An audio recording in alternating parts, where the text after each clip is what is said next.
I became a comfort woman. I was in a 3-story building in Nanjing that was at the Kinsuro Comfort Station. There I was called by the Japanese name Utamaru. I had to service up to 30 soldiers every day.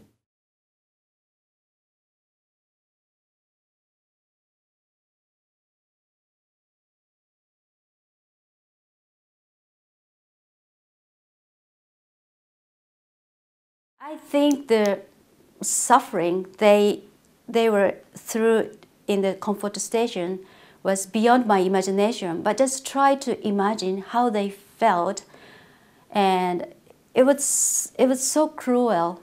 Young women and teenage girls, they were recruited by force or by deception by the police and the private agent of Japan's colonized countries like South Korea at the time, and China and other South Asian countries.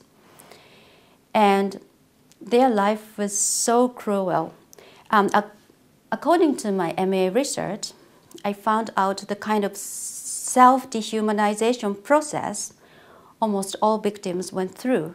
I was really in pain, and when I didn't respond to the demands of one officer, that bastard beat me with his fist, kicked me with his boots, took a long knife and held it up against my throat and cut me.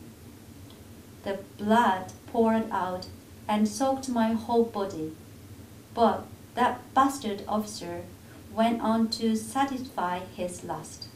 According to one former Japanese military official testimonies, the soldiers' desire is the same as hunger or the need to urinate. So this use of comfort women are the same as that of a toilet to just manage their sexual drives. And the soldiers facing life or death moment on a daily basis. So in the war area, war zones, humanity means nothing. Other comfort women who caught diseases and became malnourished were carted out or often dumped into the river to drown.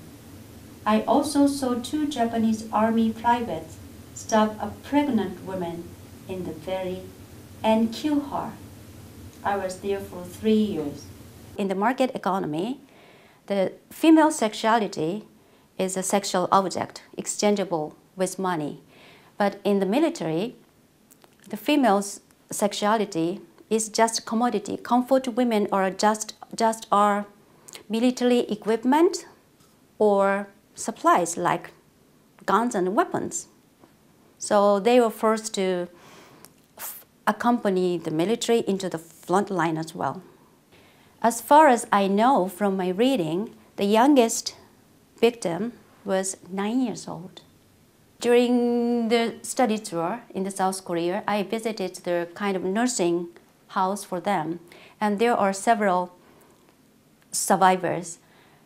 But actually, they really didn't want to speak out about what they were through during the wartime. They were too tired, so they just hoped to lead a very peaceful life in the nursing room. And in the study tour, I was the only Japanese, I was the only person who came from Japan. So it was a very, very tough tour for me because we visited a lot of atrocity sites populated by the Japanese government and the military. But the survivors were very, very kind and friendly, and I just said sorry to them as a Japanese citizen, but they really understand why I came here, and they just separate the Japanese citizens from the Japanese government.